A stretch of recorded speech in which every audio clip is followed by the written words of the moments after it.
This is a reading from the book of Genesis, chapter 40, the cupbearer and the baker. Sometime later, the cupbearer and the baker of the king of Egypt offended their master, the king of Egypt. Pharaoh was angry with his two officials, the chief cupbearer and the chief baker, and put them in custody in the house of the captain of the guard in the same prison where Joseph was confined. The captain of the guard assigned them to Joseph, and he attended them. After they had been in custody for some time, each of the two men, the cupbearer and the baker of the king of Egypt, who were being held in prison, had a dream the same night, and each dream had a meaning of its own. When Joseph came to them the next morning, he saw that they were dejected. So he asked Pharaoh's officials who were in custody with him in his master's house, "Why do you look so sad today?" "We both had dreams," they answered, "but there is no one to interpret them." Then Joseph said to them, "Do not interpretations belong to God? Tell me your dreams." So the chief cupbearer told Joseph his dream. He said to him, "In my dream I saw a vine in front of me, and on the vine were 3 branches. As soon as it budded, it blossomed, and its clusters ripened into grapes. Pharaoh's cup was in my hand, and I took the grapes, squeezed them into Pharaoh's cup, and put the cup in his hand." "This is what it means," Joseph said to him. "The 3 branches are 3 days. Within 3 days, Pharaoh will lift up your head and restore you to your position, and you will put Pharaoh's cup in his hand, just as you used to do when you were his cupbearer. But when all goes well with you, remember me and show me kindness. Mention me to Pharaoh and get me out of this prison. I was forcibly carried off from the land of the Hebrews, and even here I have done nothing to deserve being put in a dungeon." When the chief baker saw that Joseph had given a favourable interpretation, he said to Joseph, "I too had a dream. On my head there were 3 baskets of bread. In the top basket were all kinds of baked goods for Pharaoh, but the birds were eating them out of the basket on my head." "This is what it means," Joseph said. "The 3 baskets were 3 days.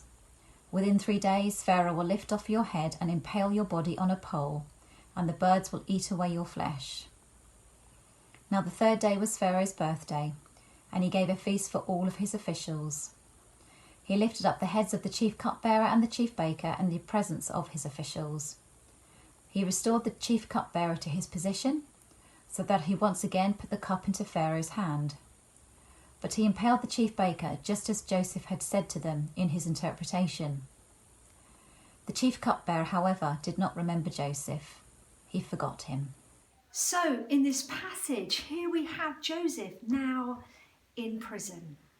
And actually at the end of the passage last week, we were told that Joseph was, whilst in prison, was given a role to do where he was asked to oversee the other prisoners, and actually that God was with him, and God gave him success in everything that he did. But here he is in prison, and in this passage that Fiona has read to us, we understand that actually the person who oversaw the prison was in fact Potiphar.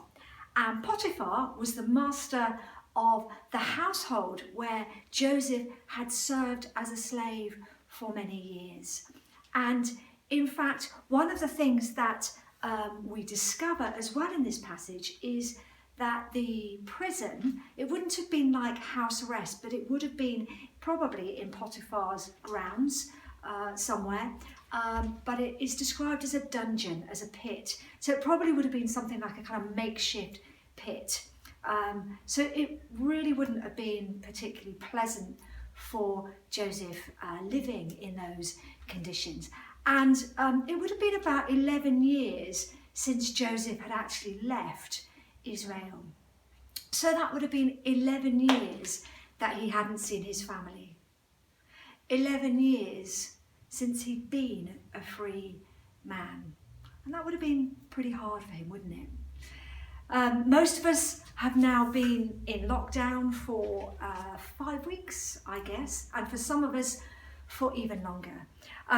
We at the weekend on Saturday, last Saturday, Elizabeth Rock organised a virtual breakfast for some women in the church, and we had a really lovely time actually.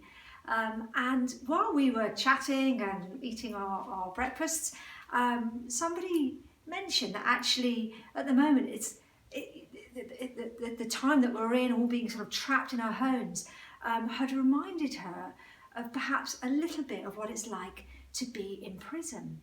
And I think she's right, actually. We're all feeling a little bit trapped, a little bit cooped up.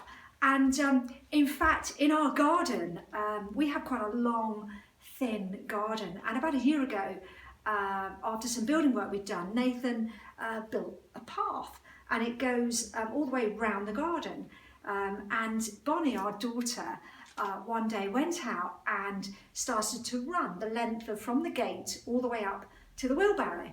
And what she found out is that actually if you run up and down 25 times, you have run a kilometre. So actually I decided that this would be quite a good idea. So every few days I run up and down this path, and I'm trying to actually get eventually to 5 kilometres running up and down this garden path. Whether I'll get there before lockdown's ended is fairly unlikely, but we shall see. But in reality, we have a bit of a laugh as a family, because we talk about the fact that it's a bit like me going out to the prison yard to do my little bit of daily exercise. It's a strange time, isn't it? And we're all starting to feel a little bit cooped up. And as I was thinking about this, I was thinking about the fact that actually we're all positioned in different places, aren't we, at the moment? So first of all, we have the NHS and I guess our carers, who are kind of on the front line, as it were. Then we have the next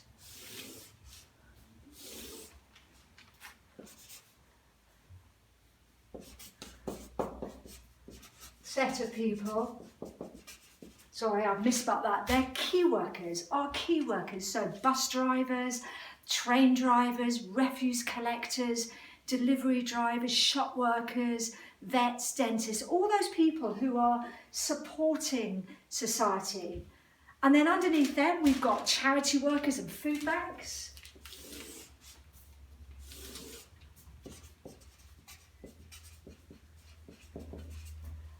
Under there, just helping those who are struggling, particularly in this situation. And then underneath them, we've got, not necessarily in a pecking order, but the rest of us who are in our homes. And here we are, all positioned in our homes. And we've got people who are self-employed, we've got people who are retired, we've got people who are unemployed, we've got people who are working from home, we've got parents who are homeschooling their kids, we've also got kids and teenagers and children, and we're all positioned in different places. And they're all really important positions, because actually we all need to be where we are to kind of beat this disease, in a sense.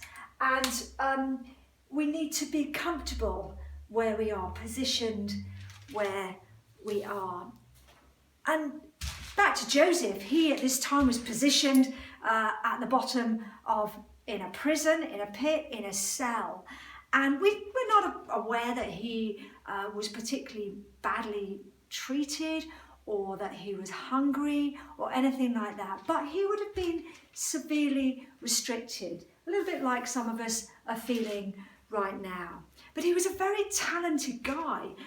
We discover that he has really good gifts of leadership and administration, some of which he had used when he was a servant, a slave for Potiphar. And he is asked to use these natural gifts that God has given him in this setting.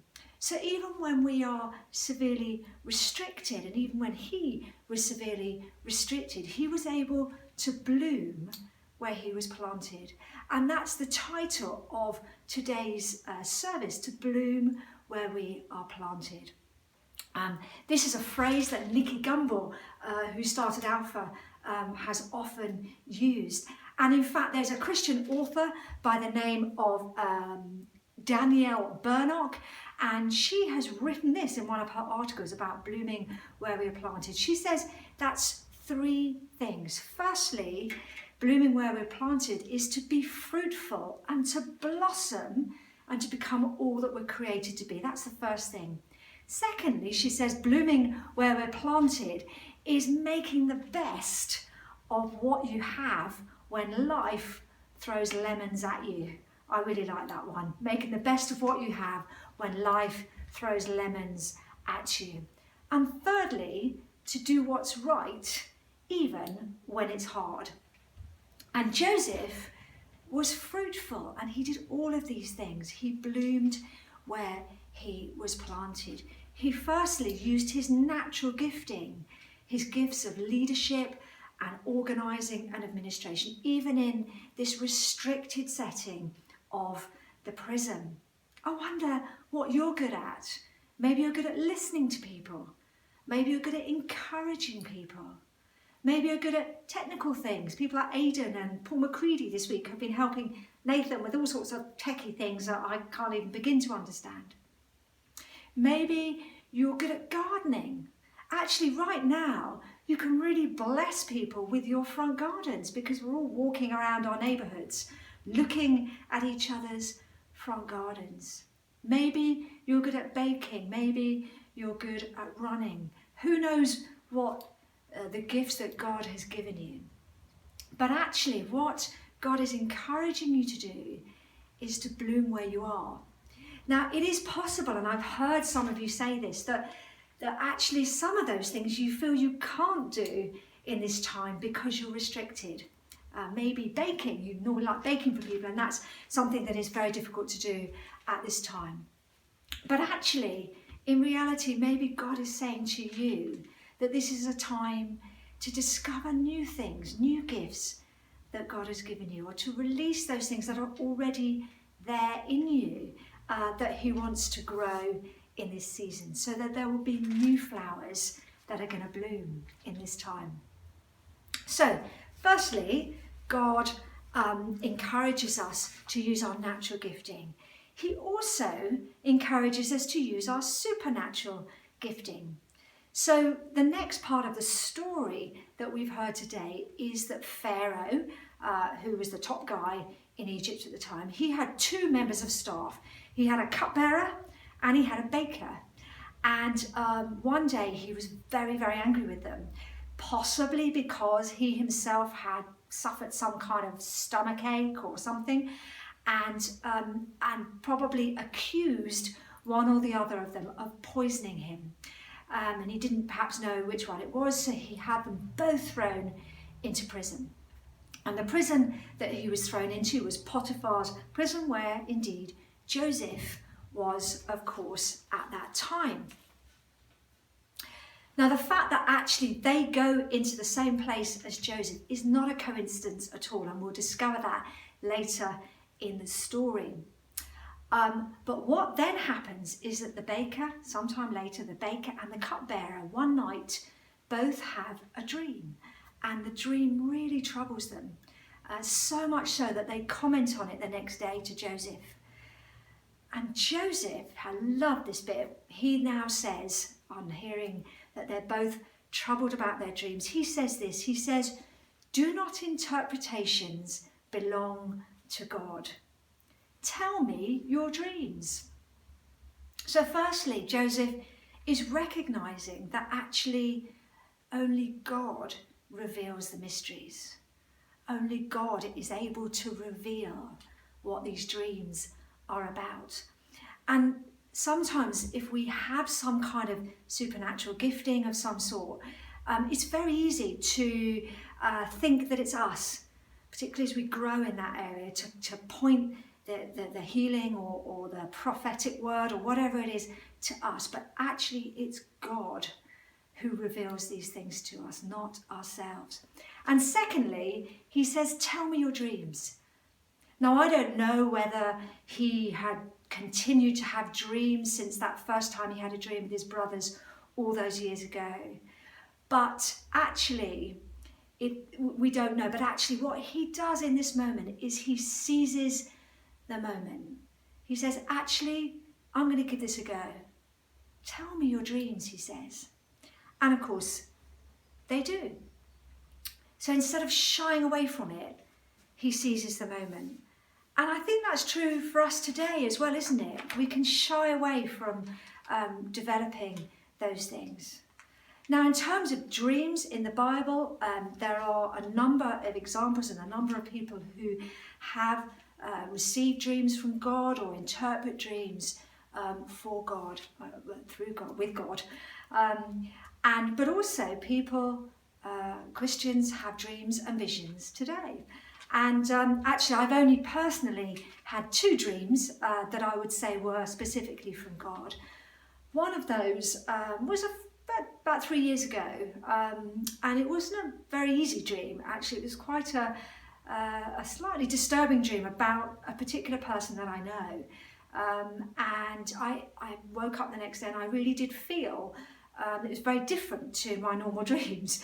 And so I actually wrote it down and thought about it. But because it wasn't a very positive dream, I decided not to share it with the person that it was about, but actually just to pray for this person. And indeed, fairly soon after that, things did get very, very tough for that person, and I continued to pray for him. So it was almost as if God was giving me that dream to encourage me, to prompt me to pray for him. The second example of a dream is our daughter Bonnie when she was about 8. The night before our son was going in to have an operation, quite a big operation on his eardrum, and she had this dream which she later shared with us. And it was actually a slightly funny little dream really, but we could see that the dream linked to Theo's operation, and it was a very reassuring dream where it was as if God was saying everything's going to be fine, he's going to heal completely, and that it all would go well. And indeed that is what happened. The eardrum was repaired, which is what the operation was planned to do. But even more than that, when we went to see the surgeon a few months later, he was really delighted because some of the hearing that our son had lost through the constant perforations that he'd been having had been restored. And this wasn't the purpose of the dream. Wasn't the purpose of the operation, was for that to happen. But actually God had done even more than we expected to happen.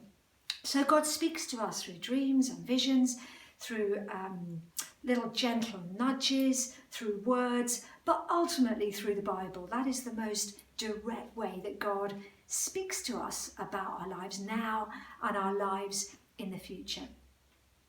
And the world is crying out, isn't it, for us to speak into their lives.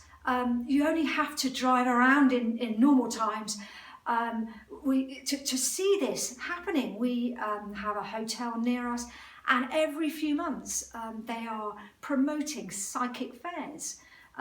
There's a pub fairly near the church in Shingfield where they're often advertising for clairvoyant evenings.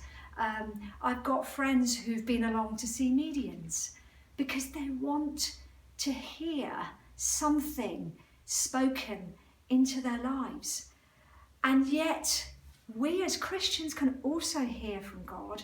We can hear these things. We can hear what God is saying and what he is speaking into people's lives. The clairvoyants, the mediums, the psychics, they're not hearing from God. They're hearing from a bad source, actually. The things that they're hearing are not of God. The things that we are hearing are from God. And actually, as we speak those things into people's lives, we can speak hope and encouragement and comfort, and sometimes challenge as well. Whereas the things that those people, the clairvoyants and the psychics, will speak will be of fear and of destruction, and will be negative things ultimately in the end.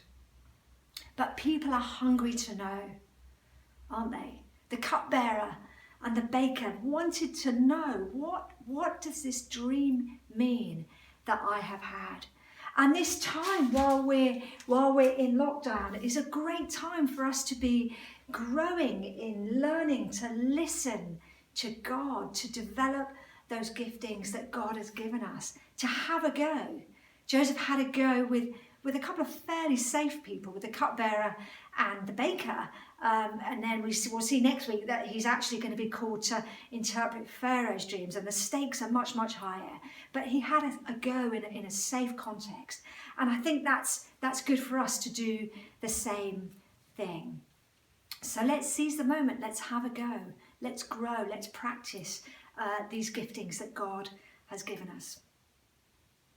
So firstly, Joseph was able to bloom where he was with his natural gifts, and secondly, with his supernatural gifts. And I just want to sort of conclude in a sense by highlighting that the people that God has given us in our midst, our friendships, our relationships, our families, they're not coincidence. The cupbearer and the baker and their friendship in a sense, or relationship with Joseph, wasn't a coincidence. We find that out because later in the story, we discover that it's the cupbearer that actually helps Joseph to get out of prison eventually. Their coming together was not a coincidence. And the people that you know, the friendships that you have, the people that you live next door to, they're not a coincidence either. So be alert to who those people are. Just before lockdown, Sarah, who runs a charity called Helping Hands for Shinfield, this area, and for South Reading, she came to our church literally 2 or 3 weeks before we had the lockdown, and she shared about the charity that she runs, which provides food and clothing and whatever for people in this area who are in need. And it's a sort of Facebook thing, and it works really, really well. It was great that she came along and shared that with us. And then just before lockdown, George and Christine, who both are in our church, they were encouraging Nathan and I to have a food bank box at the back of our church to collect donations for the local food bank. And actually these two things came together in a sense when lockdown happened, because pretty quickly we set up a pop-up food bank which operates on the church doorstep, as it were. And indeed that's why Nathan and I come into the church during the week, so that we're here, and people from the local community daily drop stuff off in the box, and we work together with Helping Hands to provide food parcels for local families and households, as well as contributing to our local food bank. And actually so far I think we've probably helped over 20 households with this pop-up food bank. And I don't think it was a coincidence that Sarah came to our church just before all of this happened. I also don't think it was a coincidence that George and Wendy were nudging Nathan and I to have this box at the back of our church, because all these things came together just at the right time. These little coincidences that happen that aren't, of course, coincidences at all. So you will have conversations, relationships with people that are significant, that have meaning, that matter, that will lead into things that are important and significant at the moment. So, the story of Joseph, as we've said before, is, if you like, a foreshadow of Jesus. And we see this all the way through the Bible, right from the beginning of the Bible to the end of the Bible. It's almost like a golden thread of Jesus that weaves its way all the way through, from the beginning of time to the end of time. And you have these characters in the Bible whose lives echo, in a sense, what happens when Jesus lived, died, and rose again. And so just in the same way that Joseph was falsely accused and imprisoned, so Jesus too was falsely accused and imprisoned. And indeed, he was actually crucified and died on the cross. And Jesus was nailed on the cross with 2 criminals, one on each side of him. And one of those criminals, when they were on the cross, one of those criminals turned to Jesus and said this to him. They said, "Aren't you the Messiah? Save yourself and us." But the other criminal on the other side, he rebuked him and he said, "Don't you fear God? Since you are under the same sentence, we are punished justly, for we are getting what our deeds deserve. But this man," i.e. Jesus, "has done nothing wrong." And then he said, "Jesus, remember me when you come into your kingdom." And Jesus answered him and he said, "Truly I tell you, today you will be with me in paradise." So in this story today with Joseph, we have two criminals. We have the cupbearer and we have the baker. And there are 3 days in this story, because the cupbearer's dream showed that after 3 days, he was going to regain his position with Pharaoh. The baker's dream showed that after 3 days, the baker was going to be executed by Pharaoh and was going to die. So you have 2 criminals, 2 choices actually, and 3 days. And so with Jesus, he died and rose again after 3 days. And with Jesus, he died with 2 criminals on the cross. One of them mocked God, didn't acknowledge him. One of them feared God and recognized who Jesus was. I wonder who we all are. Are we like the criminal who fears and acknowledges God, the cupbearer? Or are we like the criminal who scorns and mocks and rejects him, the baker? You see, we all have a choice. We can choose to acknowledge God, or we can choose to reject him. And if we choose to acknowledge him, we will one day enjoy, just like the cupbearer, we will one day enjoy being in the ultimate royal courts of heaven, and we will be with Jesus Christ in that place. Isn't that wonderful? So, to conclude, let's bloom where we're planted. Let's bloom where we are, whatever position we're in, whether we're in prison or whether we're in the royal courts. Who does God want us to be in this moment, in this time? Amen.